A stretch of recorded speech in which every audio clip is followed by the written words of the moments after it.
எப்படியாப்பட்டவள் தெரியுமா? அதாவது வேதாந்த மாறி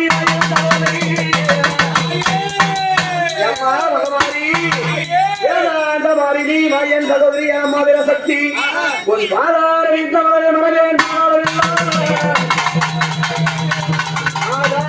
ஒரு தெய்வம் அல்லாமல் அமரி மற்றொரு தெய்வம் உண்டோ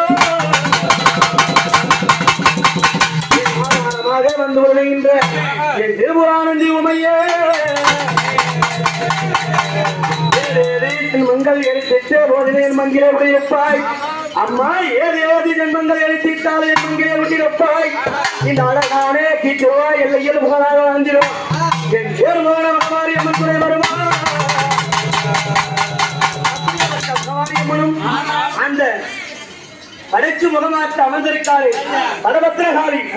அல்லத்து மாங்காரி செல்லியம்மன் தாயாரும் இந்த ஊர் மக்களுக்கு வந்து அருணாதரம் வந்து இந்த மக்களுக்கு அருள் தர வேண்டும். அப்படி என்று செல்லியம்மன் தாயாரும் இந்த முகமாரி அம்மனும் இந்த ஊர் மக்களுக்கு வந்து அருள் தர வேண்டும் என்று எப்படி வர தேவா